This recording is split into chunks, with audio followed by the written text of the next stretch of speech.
नमस्कार बच्चों, मैं हूं आपकी बायोलॉजी मेंटर दिशा पामेचा। लास्ट क्लास में हम बात करते आ रहे थे हमारे चैप्टर रिप्रोडक्टिव हेल्थ की, जहां पर हमने बात करी थी कि इंडिया में क्या हुआ है, पॉपुलेशन का एक्सप्लोजन हुआ था लास्ट क्लास में कि पॉपुलेशन एकदम से बहुत ज्यादा बढ़ने लग गई थी। क्यों बढ़ने लग गई थी? क्योंकि जो लोग थे वो एडुकेटेड हो गए थे, हमारी जो इन्फेंट मोर्टालिटी रेट है वो कम हो गई थी, मेटर्नल मोर्टालिटी रेट कम हो गई थी और लोगों का जो लाइफ स्पैन है वो बढ़ गया था। ये सब क्यों हुआ? क्योंकि जो मेडिकल फैसिलिटीज़ है, मेडिकल इंफ्रास्ट्रक्चर है वो बहुत ही बढ़िया हो गया था। साथ ही में जो हमारा फूड सप्लाई था, जो फूड के स्टोरेज की फैसिलिटी थी वो बढ़ गई थी। इन सब के चलते क्या हुआ, इंडिया की पॉपुलेशन ने एकदम से ग्रोथ देखा और एक्सप्लोड होने लग गई और 2011 के सेंसस के अकॉर्डिंग हमारी पॉपुलेशन 1.2 बिलियन का मार्क क्रॉस करने वाली है। ठीक है, तो अब हमारा क्या हुआ, जब इंडिया की गवर्नमेंट ने ये सब देखा तो उन्होंने सोचा कि भाई पॉपुलेशन को तो किसी तरह रोकना पड़ेगा, नहीं तो ओवर पॉपुलेशन के जो हमने नुकसान पड़े थे लास्ट क्लास में, जैसे कि पॉवर्टी, अनएम्प्लॉयमेंट, हाइजीनिक कंडीशंस खराब हो रही थी, राइट, और बहुत ज़्यादा वेस्ट बढ़ रहा था, हाउसिंग की प्रॉब्लम, फूड सप्लाई की प्रॉब्लम, ये सारी चीज़ें बढ़ती जा रही थी। इन सब से बचने के लिए गवर्नमेंट ने बोला भाई पॉपुलेशन को तो किसी तरह रोकना पड़ेगा।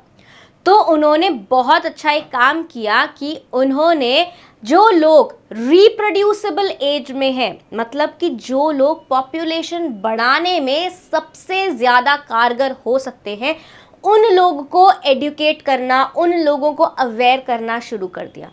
अब कैसे अवेयर किया उन्होंने रिप्रोड्यूसिबल एज वाले जो लोग हैं उनको ये अवेयर किया कि भाई अगर आप रिप्रोडक्शन कर रहे हो तो उनको ये समझाया कि एक छोटी फैमिली के क्या क्या एडवांटेजेस हैं। कैसे एडुकेट किया था उन्होंने एडुकेट किया कि भाई अगर आपकी स्मॉल फैमिली होगी तो तुम्हारे खर्चे भी बहुत कम होंगे, तुम्हारी रिस्पॉन्सिबिलिटीज़ भी बहुत कम होंगी और तुम नेशन के सबसे बड़े काम में to stop population growth, over population को तुम रोकोगे। ये एक बहुत बड़ा तुम क्या करोगे, एक बहुत बड़ा नेशनल कॉज को तुम सर्व करोगे। ये सारी बातें बताई। दूसरी बात उन्होंने ये बताया कि हमारे दो मतलब दो बच्चे ही सबसे अच्छे वाले अपने स्लोगन को फैलाना चालू किया, जिसके चलते लोगों ने तो क्या अडॉप्ट कर लिया, वन चाइल्ड नॉर्म अडॉप्ट कर लिया, क्योंकि लोग वन चाइल्ड का ही रिस्पॉन्सिबिलिटी उठाना चाहते थे। धीरे धीरे आप भी जानते हो कि अपने यहाँ पे इन्फ्लेशन आया है, चीज़ों के प्राइसेस बढ़ गए हैं, एक इंडिविजुअल के सर्वाइवल जो है वो बहुत ज़्यादा एक्सपेंसिव हो गया है। ठीक है, तो बच्चा तो 18 साल की उम्र में अपनी पूरी पढ़ाई करके फिर कमाएगा, पढ़ के, वो भी हायर एजुकेशन करके बाद में कमाने जाएगा, लेकिन पहले तो रिस्पॉन्सिबिलिटी किसको फुलफिल करनी है, पेरेंट्स को ही करनी है। तो इन सब के चलते हमारी मैरिजेबल एज बढ़ाई गई और साथ ही में जो सबसे बड़ा काम किया गया वो ये किया गया कि बर्थ कंट्रोल के टूवर्ड्स एक अवेयरनेस फैलाई गई।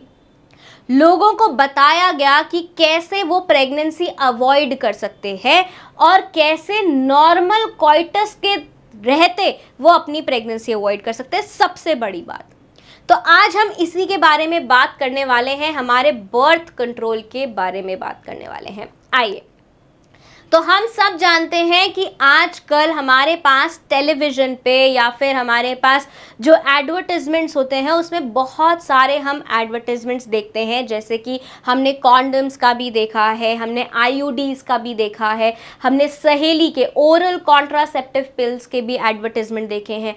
आपने कई बार टीवी पे वो ऐड भी देखा होगा जहाँ पर कॉइटस के जस्ट नेक्स्ट 72 आवर्स में एक पिल ली जाती है to avoid conception, that is I pill. इन सब के हमने एडवर्टाइजमेंट्स देखे हैं। हार्मोनल इम्प्लांट्स के भी आपने एडवर्टाइजमेंट्स देखे होंगे, पर कभी सोचा है कि ये एक्चुअली होते क्या है? नहीं सोचा। कभी हमने दिमाग लगाया कि ये एक्चुअली काम कैसे करते हैं, कैसे इनको एडमिनिस्टर किया जाता है, कैसे इनको गवर्नमेंट के देख रेख में कंसल्टेशन से हम इनका यूज़ कर सकते हैं और कैसे इनको यूज़ करके हम प्रेगनेंसी को अवॉइड कर सकते हैं। तो आज हम इन्हीं बर्थ कंट्रोल मेथड्स के बारे में बात करने वाले हैं। तो हमारे पास ये जो बर्थ कंट्रोल मेथड्स हैं, इनका मेन पर्पस ही क्या है? To avoid pregnancy. क्या अवॉइड करना है? Avoid pregnancy. ठीक है, अब हमारे को अवॉइड करनी है प्रेगनेंसी, तो हमारे को वो सारे तरीके अवॉइड करने होंगे जिससे क्या होती है?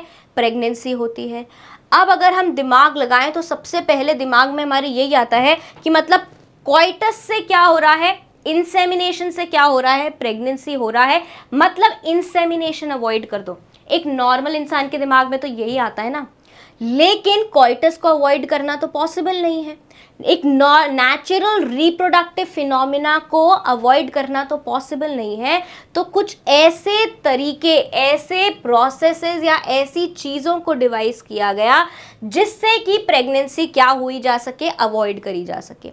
पहली बात तो अगर हम यहाँ पर ये देखें कि हमारे पास में प्रेगनेंसी हो कैसे रही है, तो सबसे पहला चीज़ ये है कि आपका क्या बनना बंद कर दे हम? स्पर्म से हमारी प्रेगनेंसी होगी। ठीक है, स्पर्म और किसके? ओवम से के मीटिंग से हमारी क्या होगी? प्रेगनेंसी होगी। आ रही है बात समझ में? तो हम स्पर्म और ओवम की मीटिंग को हमारे को क्या करना चाहिए? रोकना चाहिए। चलो, अगर हम स्पर्म को अवॉइड नहीं कर पा रहे हैं तो हम ओव्यूलेशन स्टॉप कर दें। क्या कर दें? प्रिवेंट कर दें ओव्यूलेशन को, मतलब कि फीमेल की बॉडी क्या ही प्रोड्यूस ना करे? ओवम ही प्रोड्यूस ना करे। तो स्पर्म अगर एंटर भी हो गया तो प्रेगनेंसी का कोई काम ही नहीं है। अब मान लो यहाँ पर तुम्हारा क्या हो गया है? स्पर्म भी आ गया है, ओवम भी आ गया है एंड उनका फर्टिलाइजेशन होकर जाइगोट भी बन गया है। अब क्या करोगे? अब नेक्स्ट स्टेप क्या है तुम्हारा? इम्प्लांटेशन। उसको अवॉइड कर दो। तो क्या है नेक्स्ट स्टेप तुम्हारा? क्या होगा? Prevent implantation. क्या है? इम्प्लांटेशन को हम क्या कर देंगे? अवॉइड कर देंगे। इम्प्लांटेशन को हम क्या करेंगे? अवॉइड करेंगे। तो या तो हम क्या करेंगे कि स्पर्म और ओवम की मीटिंग को अवॉइड करो। क्या करो? प्रिवेंट करो स्पर्म एंड ओवम की मीटिंग को, या फिर तुम ओव्यूलेशन को ही अवॉइड कर दो, या फिर तुम क्या करो? इम्प्लांटेशन ही मत होने दो। इन सारे तरीकों से हम क्या कर सकते हैं? इन सारे तरीकों से हम प्रेगनेंसी को अवॉइड कर सकते हैं।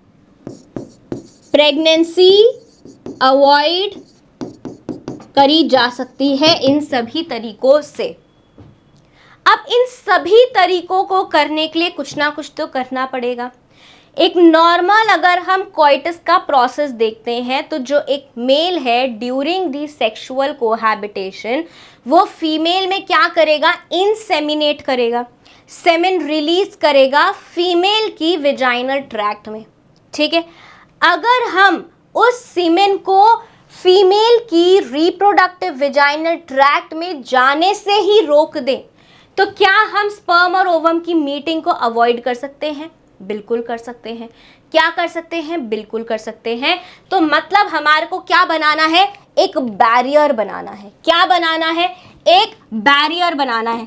ठीक है, कॉन्सेप्चुअली पढ़ेंगे एकदम। क्या बनाना है? एक हम यहां पर बनाएंगे बैरियर, जिससे कि हमारा स्पर्म ओवम से मीट ही नहीं करे। एक दीवार खड़ी कर दो बीच में, ठीक है, अंबुजा सीमेंट की। दूसरा हम क्या कर सकते हैं कि फीमेल जब स्पर्म आ रहा है, फीमेल तब ओव्यूलेट ही ना करे। बारी है बात समझ? ये हो सकता है कि बहुत सारे नेचुरल प्रोसेसेस में भी फीमेल क्या नहीं करती है? ओव्यूलेट नहीं करती है।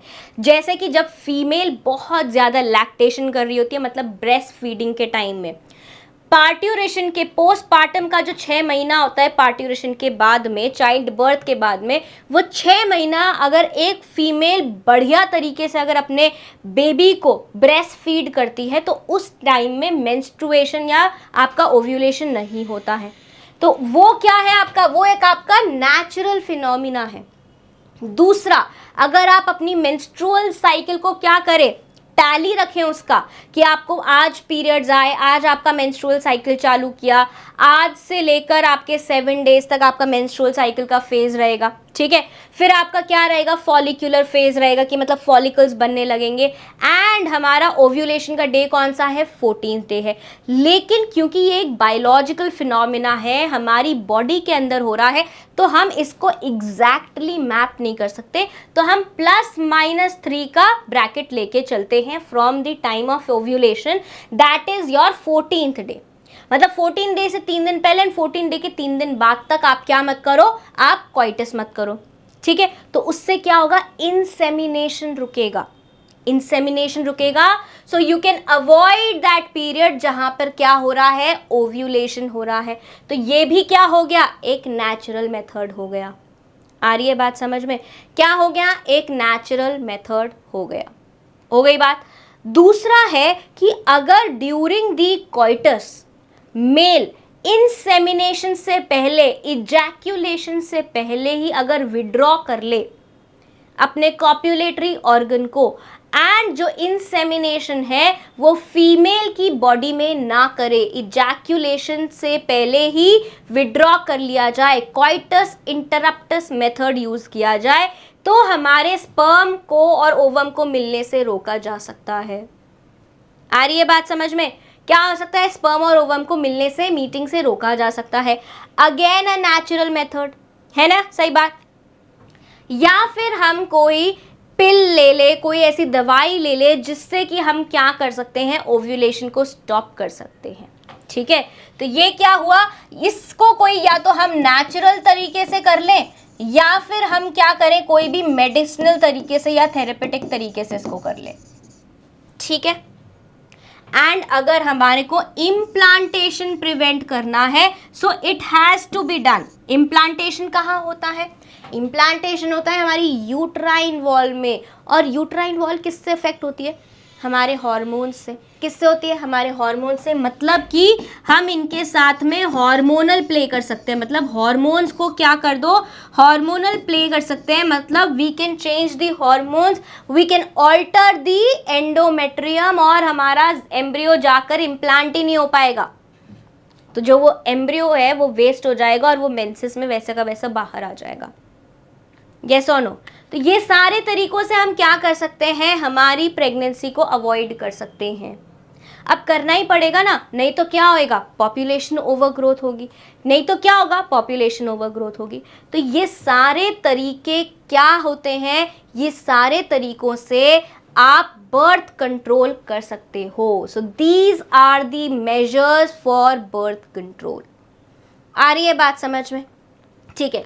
अब हमने क्या किए, हमने ये सब करने के थोड़े आसान तरीके निकाले, कुछ बर्थ कंट्रोल मेजर्स निकाले। अब उन बर्थ कंट्रोल मेजर्स को हम 2 तरीकों से क्या कर सकते हैं, 2 पर्पस हो सकते हैं किसी का भी बर्थ कंट्रोल करने का।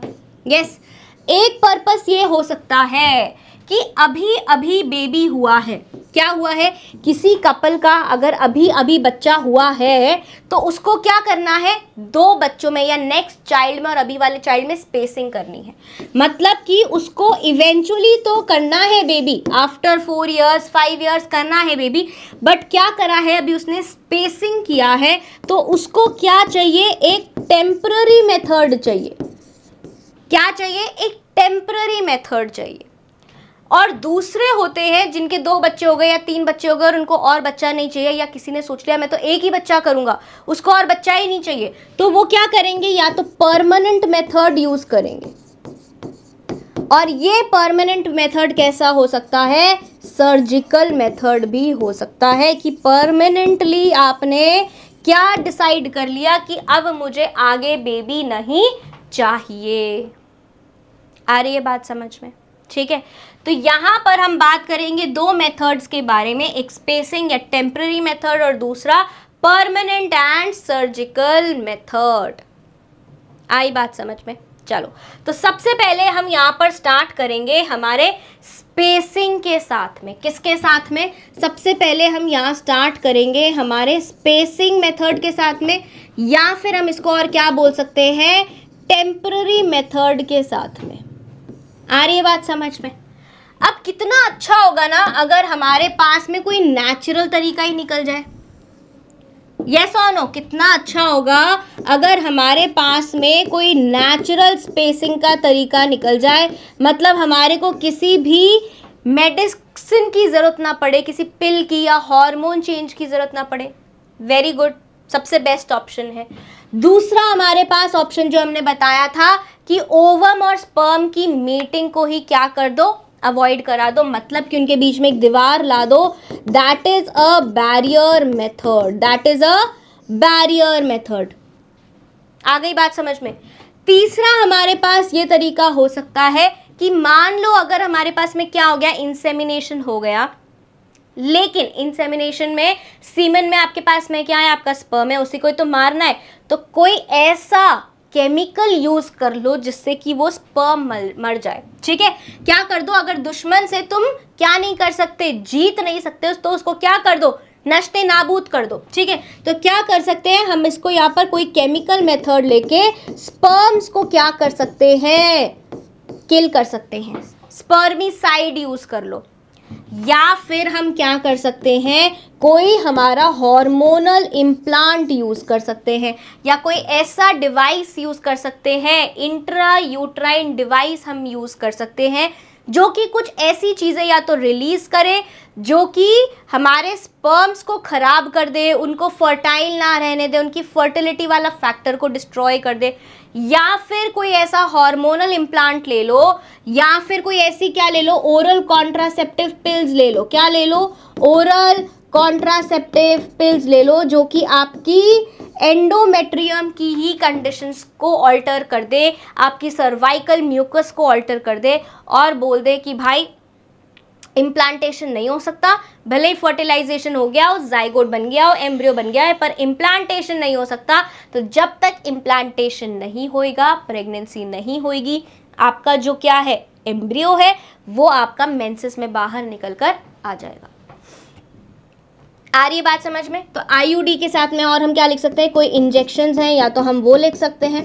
ठीक है, या फिर हम क्या कर सकते हैं, कोई हार्मोनल इम्प्लांट ले सकते हैं, हार्मोनल इम्प्लांट ले सकते हैं।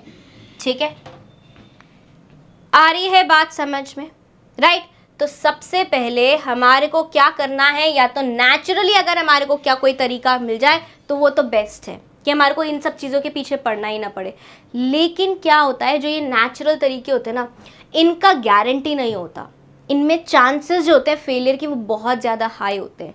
इसलिए जो लोग होते हैं वो इन सब तरीकों के तरफ मूव करते हैं। राइट, जो बैरियर्स होते हैं वो या तो डिस्पोजेबल होते हैं या कुछ टाइम के लिए आप उनको रीयूज कर सकते हो, लेकिन हाइजीनिक पर्पसेस की वजह से फिर इवेंचुअली इनको क्या करना पड़ता है, डिस्पोज करना पड़ता है। केमिकल्स अगर हम यूज़ करें, कोई जेलीज, कोई फोम्स, कोई क्रीम्स अगर हम यूज़ करते हैं तो बहुत लोगों को उनसे क्या होने लगती है, एलर्जीज होने लगती हैं, इसलिए उनको थोड़ा अवॉइड किया जाता है। ठीक है, आईयूडी और जो हार्मोनल इम्प्लांट्स हैं ये बहुत ज़्यादा क्या होते हैं, एक्सेप्टेड होते हैं बाय द फीमेल्स। साथ ही में ओरल कॉन्ट्रासेप्टिव पिल्स, ये दोनों तरीके बहुत ही ज़्यादा इफ़ेक्टिव भी होते हैं, साथ ही में इनका जो फेलियर चांसेस है वो बहुत कम होते हैं। एंड आप ये सोचोगे कि मैम ये भी तो हॉर्मोन्स है, ये भी कुछ साइड इफ़ेक्ट्स देते होंगे, इनके साइड इफ़ेक्ट्स भी बहुत कम होते हैं। एंड इनके साथ जो श्योरिटी है उसका परसेंटेज बहुत ज़्यादा बढ़ जाता है। आ रही है बात समझ में? ठीक है, तो ये क्या है, ये सारे हमारे स्पेसिंग के मेथड्स हैं एंड टेम्पररी मेथड्स हैं। इनके साथ में सबसे बड़ा फायदा क्या है, that these can be reversed, मतलब कि आप इनको यूज करना बंद कर दो and then you can conceive. जिन लोग को एक बच्चा करने के बाद दूसरे बच्चे में गैप रखना होता है, उनके लिए ये सारे तरीके बहुत ही बढ़िया तरीके हैं। आई बात समझ में? तो एक बार क्या करते हैं, जितना हमने अभी तक पढ़ा उसका फटाफट से रिवीजन लेते हैं। सबसे पहली बात है कि जो बर्थ कंट्रोल है उसमें करना क्या है, हमारे को करना है कि स्पर्म का ट्रांसपोर्ट ओवम तक रोक देना है। सबसे पहली बात यही करनी है हमारे को कि जो स्पर्म का ट्रांसपोर्ट है उसको रोक दो। ठीक है। अगर उसको नहीं रोक सकते तो ओव्यूलेशन को रोक दो। अगर स्पर्म के ट्रांसपोर्ट को नहीं रोक सकते तो ओव्यूलेशन को रोक दो, कि जब स्पर्म ट्रांसपोर्ट हुआ है तब ओव्यूलेशन नहीं होना चाहिए या ओवम नहीं आना चाहिए, ये हम कर सकते हैं। या फिर हम क्या करें, अगर दोनों का फ्यूजन हो ही गया है तो इम्प्लांटेशन को रोक दो। किसको रोक दो? इम्प्लांटेशन को रोक दो। यही 3 तरीके हमने पढ़े, राइट। इतनी बात समझ आ गई।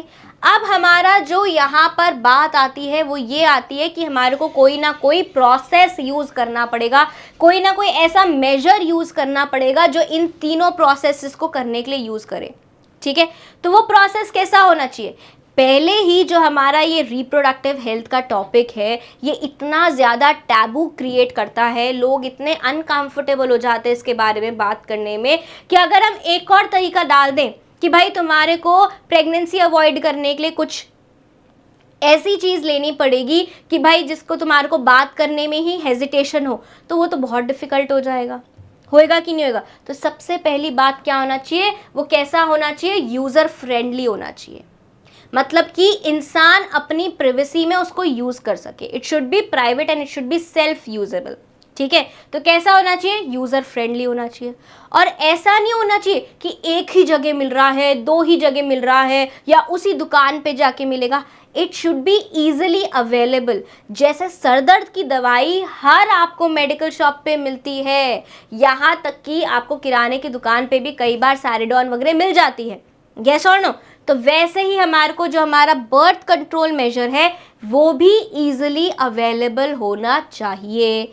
सही बात है कि नहीं है? यस और नो। चलो, तीसरा चीज, बिल्कुल भी या तो साइड इफेक्ट नहीं होने चाहिए या फिर अगर हैं तो बहुत बहुत कम होने चाहिए। आ रही है बात समझ? तभी तो कोई भी दूसरा इंसान उसको यूज करने के लिए रेडी होगा, नहीं तो क्यों यूज करेगा? नहीं करेगा ना, बोलेगा मैं क्यों यूज करूं, मेरे को तो इससे उल्टी होती है, मेरे को इससे दर्द होता है, मैं कंफर्टेबल नहीं हूं, मेरा पार्टनर कंफर्टेबल नहीं है, ये सब बातें हो सकती हैं। फिर क्या है भाई? इफेक्टिव होना चाहिए। यही मैं आपको बात बता रही थी कि जो नेचुरल मेथड्स हैं उनकी इफेक्टिविटी कम है, उनकी श्योरिटी कम है, राइट। लेकिन जो बाकी मेथड्स हैं उनकी श्योरिटी ज़्यादा होती है।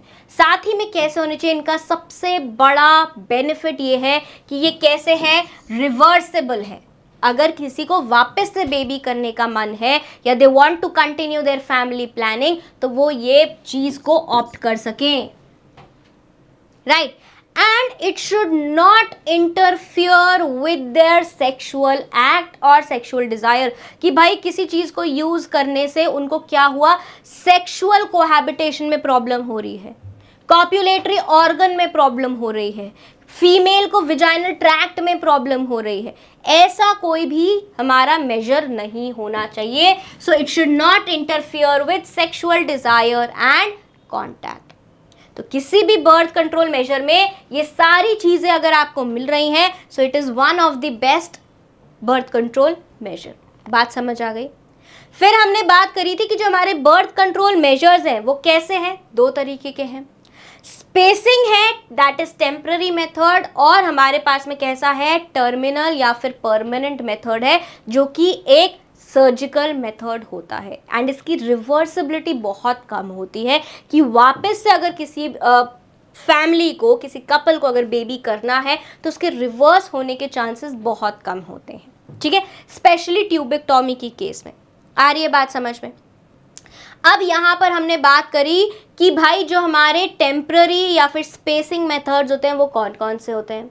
तो सबसे पहले हमारे पास में नेचुरल मेथड, फिर barrier method, chemical method, intra uterine devices जो यूट्रस के अंदर इम्प्लांट करी जाती हैं, या फिर इम्प्लांट्स और इंजेक्शंस। क्या? इम्प्लांट्स और इंजेक्शंस जो आपके स्किन के नीचे सबक्यूटेनियसली यहाँ पर लगाए जाते हैं, IM इंट्रामस्कुलर यहाँ पर, ठीक है, स्किन के नीचे लगाए जाएंगे। या फिर आपके पास में क्या हो? कुछ ऐसी पिल्स हो जिनको आप पॉप इन करो और आपका रिप्रोडक्टिव सिस्टम मेंटेन हो जाए, ऐसी चीज़ें हो सकती हैं। ये सारी चीज़ें क्या है? ये सारी चीज़ें हमारी टेम्पररी मेथड है बर्थ कंट्रोल की। बात आई समझ में?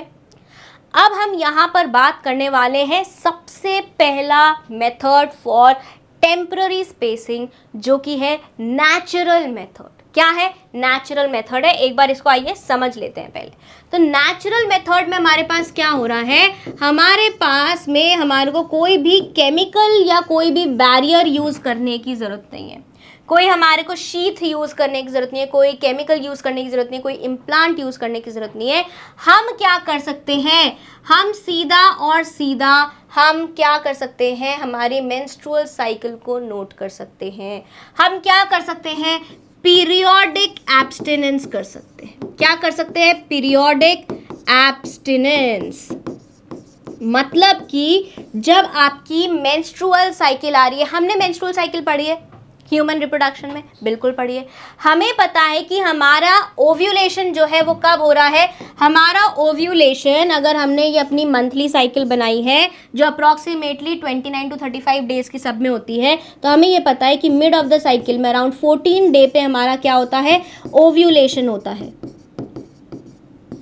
हमारे को हमारा मोटो क्या है, स्पर्म और ओवम को मिलने नहीं देना, उसी से ही प्रेगनेंसी अवॉइड होएगी, ओव्यूलेशन प्रिवेंट करना है। ठीक है, तो हमको पता है 14 दिन पे ओव्यूलेशन होता ही होता है। ठीक है, लेकिन ये क्या है, बायोलॉजी है, हमेशा एक्सेप्शंस होते हैं। तो क्यों रिस्क लेना, पहले के 3 दिन और बाद के 3 दिन मान लो। ठीक है, तो यहाँ पर क्या हो गया, यहाँ पर हम लेते हैं 10 से लेकर 17th डे तक हम क्या बोलते हैं, अवॉइड कॉइटस। क्या बोलते हैं कि इस टाइम में आपको क्या करना है, आपको अवॉइड करना है सेक्सुअल कोहैबिटेशन, कॉप्यूलेशन अवॉइड करके जाना है। तो आप क्या अवॉइड कर सकते हो, आपका ये फर्टिलाइजेशन अवॉइड कर सकते हो। कैसे अवॉइड होएगा फर्टिलाइजेशन, क्योंकि जो आपका स्पर्म है वो आपके फीमेल ट्रैक के अंदर कितने दिन रह सकता है, करीबन 72 आवर्स तक रह सकता है, और जो ओवम की लाइफ है वो अराउंड 24 आवर्स है। ठीक है, अगर हम मानते हैं कि ओव्यूलेशन ये यहाँ पर 13th या 12th डे भी होता है, तो आप क्या करो, आप 10th डे से रुक रहे हो ना, आप तो 10th डे से रुक रहे हो, तो आप तो क्या कर रहे हो, रुके हुए हो यहाँ पर। ठीक है, और इसकी 24 आवर्स की ही टाइम है। एंड अगर आपका ओव्यूलेशन 14 डे पे भी हो रहा है, आप 10th डे से रुके हुए और 17th डे तक रुके हुए हो, येस और नो। तो यहाँ पर क्या किया, आपने ध्यान रखा कि इनकी लाइफ स्पैन के अकॉर्डिंग हमको क्या नहीं करना है, हमको कॉइटस नहीं करना है इस टाइम पे, जिससे कि हम स्पर्म और ओवम की मीटिंग को रोक सकें, प्रेगनेंसी को अवॉइड कर सकें, एक नेचुरल तरीका। ठीक है, बात समझ आ रही है। लेकिन इसकी क्या होती है, उतनी गारंटी नहीं होती और बहुत बार फेलियर भी देखे गए हैं, जिसकी वजह से फीमेल कंसीव कर जाती है। आ रही है बात समझ में। दूसरा हमारा यहां पर है, दैट इज लैक्टेशनल एमेनोरिया। क्या है, लैक्टेशनल एमेनोरिया।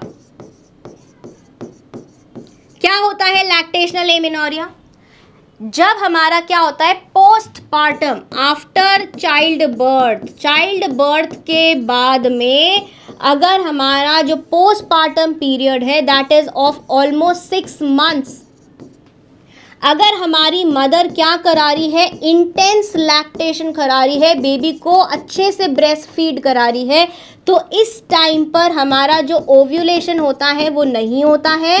एंड साथ में जब ओव्यूलेशन नहीं होता है तो जो मेंस्ट्रुअल साइकिल है वो भी नहीं होती है, वो भी नहीं होती है। आ रही है बात समझ। तो जब ओव्यूलेशन ही नहीं है तो अगर आप इंसेमिनेशन भी हो जाता है तो चांसेस बहुत कम हैं किसके, meeting of sperm and ovum. बात समझ आ रही है। ठीक है, क्या आ रही है बात समझ आ रही है या नहीं आ रही है, राइट। तो हमारे को करना क्या है, एक ही पॉइंट को अवॉइड करना है, स्पर्म और ओवम को मिलने से रोकना है। बात आई समझ में नहीं आई। ये क्या है, लैक्टेशनल एमेनोरिया, लेकिन इसमें भी चांसेस बहुत ज़्यादा हैं हाई फेलियर के। ठीक है, ये क्या होता है, कई बार इसमें हो जाते हैं पीरियड्स फीमेल्स को, कई बार नहीं होते, तो यू आर नॉट श्योर, क्योंकि ये तो बॉडी के अंदर चल रहा है, तुम्हें दिख तो रहा ही नहीं है, तो you can not be 100% sure. Yes और नो। चलो लास्ट हमारा एक तरीका और क्या है, लास्ट एक तरीका है हमारा, दैट इज कॉइटस इंटरप्टस। क्या है, कॉइटस इंटरप्टस। अब ये कोइटस इंटरप्टस क्या होता है कि जो हमारा सेक्सुअल इंटरकोर्स का एक्ट है उस टाइम में when the male is ready to ejaculate, उस टाइम पे वो क्या कर ले, अपना कॉप्युलेटरी ऑर्गन विड्रॉ कर ले और जो उसका सीमेन है वो फीमेल की बॉडी के बाहर क्या हो, ड्रॉप हो, राइट। फीमेल की विजाइनल ट्रैक्ट में या रिप्रोडक्टिव ट्रैक्ट में सीमेन नहीं जाना चाहिए, that is the basic purpose. तो क्या हो जाएगा, कॉप्युलेटरी ऑर्गन को विड्रॉ कर लो। ये एक तरीका हो सकता है आपका सीमेन स्पर्म को ओवम से रोकने का, लेकिन this is a very difficult process, बहुत डिफिकल्ट होता है। क्यों? क्योंकि there is a pre ejaculation. Pre ejaculation मतलब आपका सीमेन रिलीज होने से पहले भी कुछ फ्लूइड रिलीज होता है जिसमें देयर आर चांसेस कि कुछ स्पर्म्स हो, और अगर उस प्री इजैक्यूलेशन से फर्टिलाइज हो गया तो आपका ये मेथड क्या हो जाएगा, फेल हो जाएगा। And also one of the biggest reason is during the ejaculation it is a very pleasurable time for the male and it is difficult for withdrawing the copulatory organ. So again इसके भी chances क्या है, there are high chances of failure. बात समझ में आ रही है? ये है सारे natural तरीके अपने, लेकिन ये सारे क्या है, they do not guarantee 100% protection. They do not guarantee 100% protection. Secondly, ये आपको STD से नहीं बचाएंगे, ये आपको एड्स से नहीं बचाएंगे।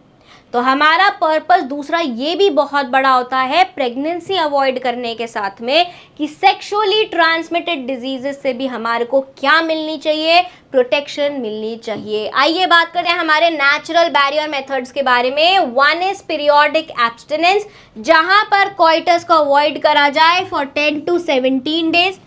कितने? 10 to 17 days of menstrual cycle, and sperm and ovum की मीटिंग को अवॉइड किया जाए। दूसरा हमारे पास में है कोइटस इंटरप्टस, कि जब हमने क्या किया, जब आपका कोइटस चल रहा है उस टाइम में इजैक्यूलेशन के टाइम में पेनिस को विड्रॉ कर लिया जाए। कहाँ से? विजाइना से, जिससे कि आप इंसेमिनेशन को अवॉइड कर सके। तीसरा हमारे पास में है lactational amenorrhoea, that is the period of 6 months after the child birth. अगर आपकी फीमेल जो मदर है वो अगर इंटेंस लैक्टेशन कर रही है तो देयर इज अ चांस और there is high possibility of absence of ovulation and menstrual cycle, right? And this is only effective up to 6 months from the birth of child, but the chances of failure are very high. The chances of failure are very high. बात समझ में आ रही है? बात समझ में आ रही है या नहीं आ रही है? तो ये क्या थे हमारे नेचुरल मेथड्स से। अब हम यहाँ पर बात करने वाले हैं हमारे बैरियर मेथड्स की। किसकी? बैरियर मेथड्स की, राइट? तो बैरियर मेथड में क्या हो रहा है, बैरियर मेथड में बेसिकली हम जो फिजिकल मीटिंग है हमारे एग और ओवम की, उसको अवॉइड करके जाएंगे। आ रही है बात समझ में? उससे क्या होगा, जब हम उनको मिलने नहीं देंगे तो फर्टिलाइजेशन नहीं होगा, और फर्टिलाइजेशन नहीं होएगा तो इम्प्लांटेशन नहीं होएगा, एग नहीं बनेगा, जाइगोट नहीं बनेगा, ठीक है। एंड ये जो बैरियर मेथड्स है ये दोनों के लिए है, मेल के लिए भी है एंड फीमेल के लिए भी अवेलेबल है। आ गई बात समझ में? कौन कौन से बैरियर मेथड्स हमारे को यहाँ पर देखने को मिलते हैं? हमारे पास में कॉन्डम्स देखने को मिलते हैं। कॉन्डम्स दोनों मेल एंड फीमेल के लिए होते हैं। फीमेल वाले कॉन्डम्स को हम क्या बोलते हैं? फेमिडोम्स बोलते हैं, राइट। एंड जो मेल वाले कॉन्डम्स हैं उनको तो सबसे पॉपुलर ब्रांड हमारे पास में निरोध का है। Then today we have Manforce, we have Durex, there are so many brand जो आपको कहाँ मिलेंगे? मार्केट में मिलेंगे, अवेलेबल हैं। सो इसका यहाँ पर एक कंडीशन क्या हुआ, टिक मार्क हो गया कि आपका जो क्या है बैरियर मेथड है, जो कॉन्ट्रासेप्शन मेथड है वो इजीली अवेलेबल है and it can be easily used by the user. तो यूजर फ्रेंडली भी हो गया, रिलायबल भी, अभी हम आगे बात करेंगे। देन यहाँ पर हमारे पास में क्या है? डायफ्राम्स है। क्या है? डायफ्राम्स है, which is for females. Then we have cervical cap for females and we have vault cap for females. बात आ रही है समझ में? ठीक है, अब हम क्या करेंगे, एक एक करके इन सारे मेथड्स के बारे में पढ़ने वाले हैं। तो जैसा कि आप यहाँ पर देख रहे हैं, तो यहाँ पर हमारे पास में क्या है, कॉन्डम है, ठीक है। This is available for males and it is available at all the pharmacies. तो यहाँ पर क्या है, सबसे पहले easy availability, it is easily available, ठीक है। देन जो आपके कॉन्डम्स हैं वो किसके बने हुए होते हैं, it is either made up of rubber या फिर वो बने हुए होते हैं किससे, आपके लेटेक्स से बने हुए होते हैं, ठीक है। बात आ रही है समझ में। देन करते क्या है, वो आपके मेल्स में पेनिस को कवर करते हैं। क्या करते हैं, मेल्स में पेनिस को या कॉप्युलेटरी ऑर्गन को क्या करते हैं, कवर करते हैं। एंड जब वो उसको कवर करते हैं तो इंसेमिनेशन के टाइम में जो सीमेन रिलीज हो रहा है वो उसको क्या कर लेंगे, होल्ड कर लेंगे। क्या कर लेंगे, होल्ड कर लेंगे। होल्ड करने की वजह से सीमेन कहाँ इंट्रोड्यूस नहीं होएगा, विजाइनल ट्रैक्ट में इंट्रोड्यूस नहीं होएगा, और हम प्रिवेंट कर सकते हैं स्पर्म एंड ओवम के मीटिंग को एंड इवेंचुअली फर्टिलाइजेशन को। अब हम बात कर रहे हैं यहाँ पर कि ये अवेलेबल है फीमेल्स के लिए भी, राइट। किसके लिए अवेलेबल है, फीमेल्स के लिए अवेलेबल है। एंड उसको हम क्या बोलते हैं, फेमिडोम बोलते हैं। फीमेल्स में ये पूरी आपकी विजाइनल ट्रैक्ट को कवर करता है, आपके यूट्रस के ओपनिंग को, दैट इज सर्विक्स को भी ये कवर करता है, right. And it also covers your external genitalia. तो हमारा जो ये कॉन्डम है, इसका जो सबसे बड़ा बेनिफिट है, उसका सबसे बड़ा बेनिफिट क्या है, number 1, it avoids pregnancy. It avoids pregnancy, yes और नो, प्रेगनेंसी अवॉइड करी। And number 2, it protects you against sexually transmitted diseases and AIDS. बात आ रही है समझ में, बात आ रही है समझ में। Then it is easily available, it is easily available at all the pharmacies, right, ठीक है। यूजर फ्रेंडली है, प्राइवेटली इसको जो यूजर है वो इसको आराम से यूज कर सकता है, सेल्फ का यूज कर सकता है, राइट। और जो फीमेल्स है उसको वो सेल्फ इंसर्ट कर सकती है, अपने आप इंसर्ट कर सकती है, there is no assistance required. Then it is a reversible method, ठीक है। ये क्या होते हैं, रिवर्सिबल होते हैं। एंड सबसे बड़ा, इनमें हाइजीन का कोई प्रॉब्लम नहीं है, they are aseptically packed and they are disposable. बात आई समझ में, बात आ रही है समझ में या नहीं आ रही है। तो इतने सारे बेनिफिट्स हैं इसको यूज करने के। And it is made up of both rubber and latex, it is made up of both rubber and latex, दोनों तरीके के आपको ये मिलते हैं। आ गई बात समझ में, ठीक है। तो यहां पर जैसा कि आप देख सकते हैं, इसको यूज कब करना है, इसको आपको कोइटस से जस्ट पहले यूज करना है। It you have to cover the copulatory organ in the males and you have to insert it in the vaginal tract in the females, right. It will prevent conception, it will prevent conception, it will protect you from sexually transmitted infections and AIDS. Also it is available for both male and female. Male में condom का जो सबसे popular brand है, जिसका हमने दूरदर्शन पे भी ad देखा है, that is Nirodh. And for females also we have condoms, जिसको हम क्या बोल के जाते हैं, फेमिडोम बोलकर जाते हैं। क्या बोलकर जाते हैं, फेमिडोम बोलकर जाते हैं। बात आ रही है समझ में, ठीक है, right. As you can see in the picture here, ये क्या है आपका, दिस इज योर निरोध, जो आपको एडवर्टाइजमेंट भी दिखा है दूरदर्शन पे बहुत बार। This is for males. And यहाँ पर ये जो आपको दिख रहा है, दिस इज फीमेल कॉन्डम, जिसको हम फेमिडोम बोलते हैं, right. It has to be inserted into the vagina, right, and it has to go till the cervix and cervix के माउथ को इसको कवर करना होता है। बात आ रही है समझ में, ठीक है। Then we have the condoms as disposable.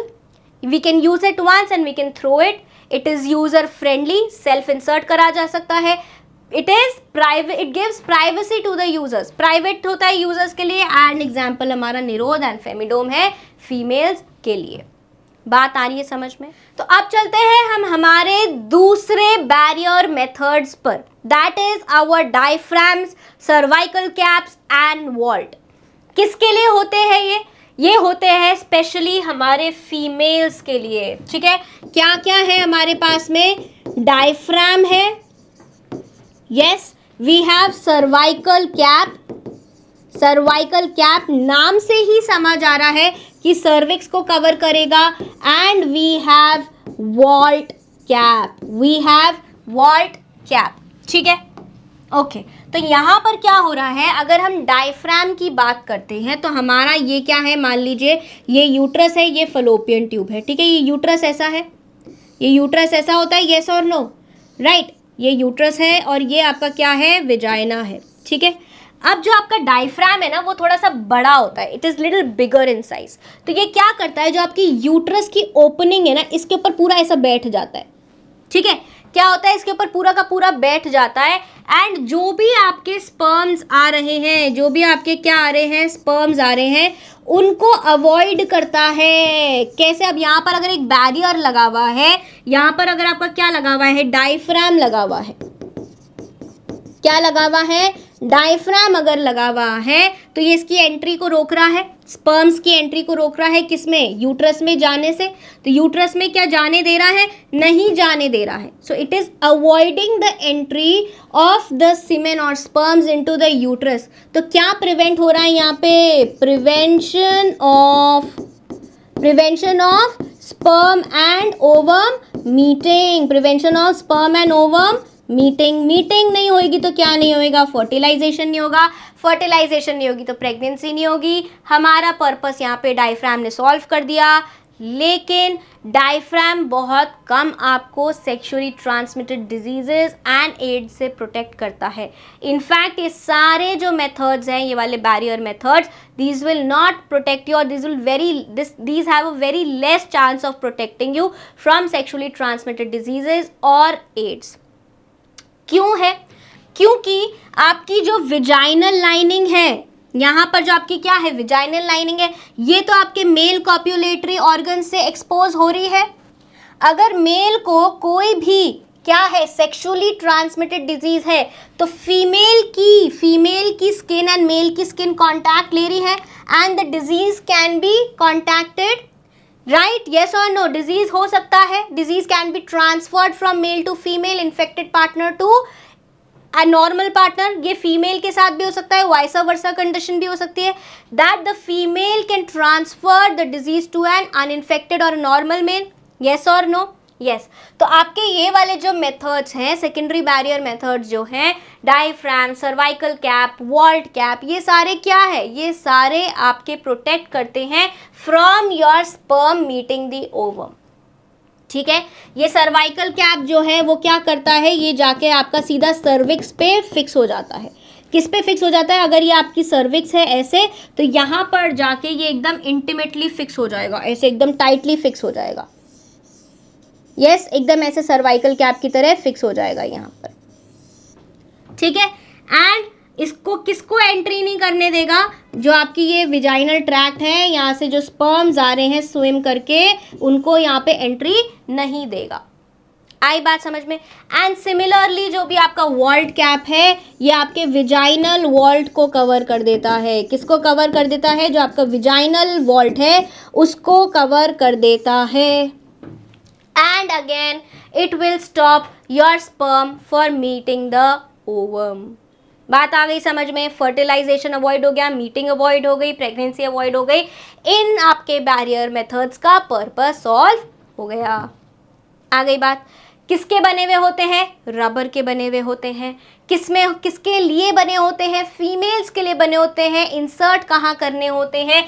Female reproductive tract में इंसर्ट करने होते हैं। काम क्या करते हैं? स्पर्म की एंट्री सर्विक्स में जाने से रोकते हैं, ब्लॉक करते हैं entry of sperms through the cervix, right. Reusable है, बिल्कुल है। आप इनको ढंग से वॉश करके, हाइजीनिकली बॉईल करके, क्योंकि रबर से बने होते हैं, आप इनको रीयूज कर सकते हैं। एंड इनको आपको किसके साथ और यूज करना है? स्पर्मिसिडल जेलीज। मैंने आपको क्या बताए थे? केमिकल मेथड्स बताए थे, यस और नो। उन केमिकल मेथड्स में क्या है आपके पास में? कुछ ऐसी जेलीज है या फिर ऐसी क्रीम्स हैं जो कि आपके स्पर्म्स को क्या कर सकती हैं? किल कर सकती हैं। एंड कुछ ऐसे फोम्स हैं, स्पॉन्जेस हैं, यस फोम्स हैं, स्पॉन्जेस हैं। फॉर एग्जाम्पल टुडे नाम का क्या आता है, एक स्पॉन्ज आता है which can be used along with your diaphragm, cervical cap and wall, और इनसे इनकी क्या बढ़ती है, कॉन्ट्रासेप्टिव इफिशिएंसी बढ़ती है। बात आई समझ में या नहीं आई, आ गई? देख लीजिए इनका डायग्राम कैसा है, diaphragm is bigger than cervical cap, क्या है उसका छोटा है, वो पूरा का पूरा सर्विक्स को कवर कर लेता है, and vault cap is even like a dome shaped cup, ठीक है, डोम शेप का होता है आपका वॉल्ड कैप जो आपके वजाइनल वॉल्ड को प्रोटेक्ट करता है। आ गई बात समझ में, ठीक है। यहाँ पर अगर आप देख सकते हैं कि कैसे आपकी सर्विक्स को क्या कर रखा है, कवर कर रखा है। ये आपका अगर क्या है, सर्विक्स सर्वाइकल कैप है, इसमें आप क्या डाल दो, बहुत सारा स्पर्मिसिडल जेल डाल दो या क्रीम डाल दो, right, and then you can insert it, ठीक है। लेकिन केमिकल मेथड्स थोड़े कम एक्सेप्टेबल होते हैं because it can lead to allergies और it can irritate your skin if used on a regular basis. बात आ रही है समझ में कि नहीं आ रही है, ठीक है। चलें आगे बढ़े, चलो अब हमारे पास यहाँ पर आते हैं हमारे intra uterine devices, that is नाम से अगर हम इसको समझे, इंट्रा यूटराइन मतलब यूट्रस के अंदर इसको डाला जाता है, ठीक है, एंड वहां जाकर ये क्या करते हैं, अपना रोल प्ले करते हैं। क्या रोल प्ले करना है इनको, सबसे पहली बात तो ये है कि प्रेगनेंसी अवॉइड करनी है, सबसे पहली बात इनको प्रेगनेंसी अवॉइड करनी है। कैसे करेंगे, कैसे करेंगे, या तो आपके जो स्पर्म आ रहे हैं उनकी मोटिलिटी खत्म कर देंगे, ठीक है, स्पर्म को डैमेज कर देंगे, राइट, या फिर क्या करेंगे, जो आपकी एंडोमेट्रियम है उसको अनसूटेबल बना देंगे, बिल्कुल किसके लिए, इम्प्लांटेशन के लिए, या फिर अगर आपके स्पर्म्स आ रहे हैं तो उनको फैगोसाइटोस कर जाएंगे, खा जाएंगे। स्पर्म ही खत्म तो कहानी खत्म, देयर इज नो फर्टिलाइजेशन, ठीक है। तो यहाँ पर क्या है, ये जो आईयूडीज हैं, आपने कॉपर टी का ऐड देखा होगा, जिससे कि आप 3 साल तक या 5 साल तक अपने बच्चे में क्या कर सकते हो, 2 बच्चों में स्पेसिंग कर सकते हो। So it is a very effective and a very popular method, right. लेकिन यहाँ पर थोड़ा सा एक लिमिटेशन ये है कि ये जो इंट्रा यूट्राइन डिवाइसेस हैं, these have to be inserted by the doctor. आपको एक मेडिकल एक्सपर्ट के पास जाना पड़ेगा जो कि आपकी यूट्रस में इसको आपकी विजाइना के थ्रू इंसर्ट करेगा। So it has to be inserted by a doctor और expert nurses into the uterus through the vagina. There is no surgical procedure involve, कोई सर्जिकल प्रोसीजर नहीं है, लेकिन आपको इसको डॉक्टर से ही इंसर्ट करवाना पड़ता है। आ रही है बात समझ में? नाउ फिर हमारे पास ये जो इंट्रायूट्राइन डिवाइसेस है, जैसा कि मैंने आपको बोला कि ये बहुत ज़्यादा पॉपुलर है and it is ideal for females. क्यों आइडियल है? एक तो पहले तो प्रिवेंट करनी है, क्या हमारे को डिले करनी है प्रेगनेंसी, दूसरा 2 बच्चों में या 3 बच्चों में क्या करना है, गैप देना है। And it is very widely accepted bye women because इसको आप यूज़ करो and you can have a gap of 3 to 5 years। Rest it is also reversible, ये क्या है, रिवर्सिबल है। प्लस किसी भी तरह के सेक्सुअल डिज़ायर में या सेक्सुअल कॉन्टैक्ट में ये आपको क्या नहीं करती है, इंटरफियर नहीं करती है। ईजीली अवेलेबल है, यूज़र फ्रेंडली है, आप डॉक्टर के पास आपको बस जाना पड़ेगा, दैट्स द ओनली लिमिटेशन। आ गई बात समझ में? इसका यूजेज आप सिर्फ डॉक्टर की प्रेजेंस में कर सकते हो। Now these intrauterine devices are also of 3 types, 3 तरह के होते हैं, ठीक है। यहाँ पर बात करते हैं हम कि हमारे जो इंट्रायूट्राइन डिवाइसेस हैं ये कैसे होते हैं। सो नंबर 1 हमारे जो इंट्रायूट्राइन डिवाइसेस हैं, एक है हमारे पास में अगर नॉन मेडिकेटेड आपको चाहिए तो, ठीक है, जो आपके पास में नॉन मेडिकेटेड है वो होता है आपके पास में लिपीज लूप। कौन सा लूप? लिपीज लूप, राइट, लिपीज लूप, ठीक है। अगर आपको क्या चाहिए, अगर आपको कॉपर रिलीजिंग चाहिए, क्या चाहिए, कॉपर रिलीजिंग चाहिए, जो कि कॉपर रिलीज करते हैं। और कॉपर क्या करता है, जो आपकी स्पर्म की फर्टिलिटी है ना, एक तो उसको ख़त्म कर देता है, अगर मान लो कोई ऐसा स्पर्म है जो कॉपर के कांटेक्ट में आकर ओवम से मिलने जा रहा है, तो वो फर्टिलाइज भी नहीं कर पाएगा, उसकी मोटिलिटी खत्म हो जाएगी, उसकी फर्टिलिटी खत्म हो जाएगी। ठीक है, ये क्या करेगा, आपके कॉपर रिलीजिंग जो होंगे वो कौन कौन से होंगे, कॉपर टी होगा, कॉपर 7 होगा, एंड आपके पास में मल्टी लोड 375 भी जो है आपके एनसीईआरटी में एग्जाम्पल भी दिया हुआ है, वो सब कॉपर रिलीजिंग में आते हैं। आ गई बात समझ में। देन आपके पास में कौन से आते हैं, आपके पास में आते हैं हार्मोन रिलीज करने वाले, जिनके अंदर क्या फिल होते हैं, हार्मोन्स फिल होते हैं, हार्मोनल इंट्रा यूट्राइन डिवाइसेस, जिसमें आपके पास में आता है एक प्रोजेस्टासर्ट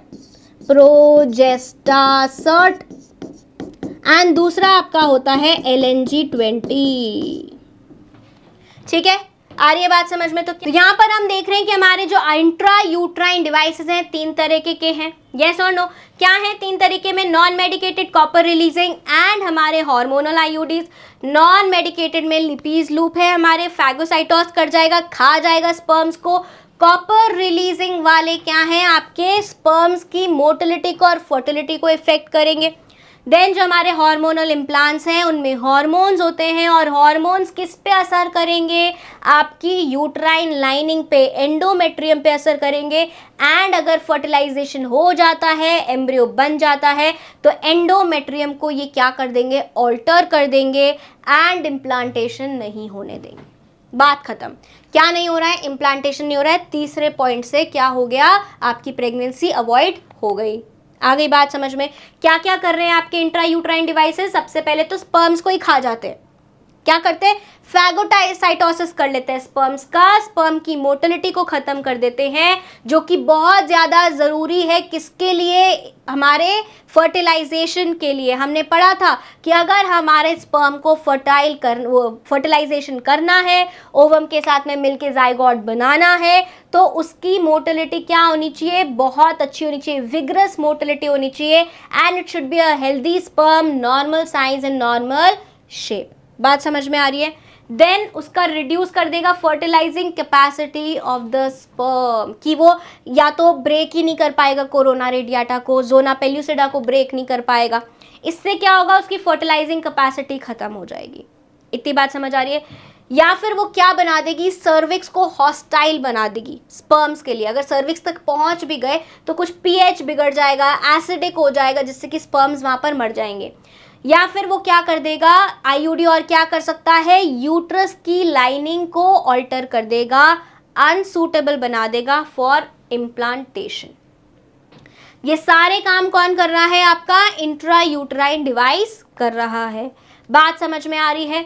this is your Lippes loop. ये क्या है, ये आपका लिपीज लूप है। This is your multiload 375 hormonal IUD. यहाँ पर जो ये आपको कंटेनर दिख रहा है, इसके अंदर क्या फिल होता है, आपका हार्मोन फिल होता है, जो कि धीरे धीरे रिलीज हो रहा होता है, and it will alter your endometrium lining and will not make it suitable for implantation. And then we have copper IUD, जहाँ से आपके क्या रिलीज होते हैं, कॉपर आयंस रिलीज होते हैं, जो कि क्या करते हैं, स्पर्म को अफेक्ट करते हैं, स्पर्म की मोटिलिटी को और उसकी फर्टिलिटी को खत्म कर देते हैं। इनका इंसर्ट कैसे होता है, देखो ये आपको कॉपर आईयूडी का दिखाया है, ये आपका क्या है, यूट्रस है, तो इसलिए इसको क्या बोला है, uterine, intra uterine device. Uterus के अंदर इसको इंसर्ट किया गया है। कॉपर टी क्यों बोलते हैं, because it is in the shape of a T. आपको एक डॉक्टर की मदद से वेजाइना से इसको इंसर्ट किया जाता है into the uterus. This is your copper IUD and ये आपका हार्मोनल आईयूडी है। आ रही है बात समझ में। ये जो सिलेंडर आपको दिख रहा है, इस सिलेंडर में आपका हार्मोन फिल्ड रहता है, जो कि धीरे धीरे रिलीज होता रहता है बॉडी में, which keeps your endometrium unsuitable for implantation. अगर आपका फर्टिलाइजेशन हो भी जाता है तो क्या होगा, इम्प्लांटेशन नहीं होएगा।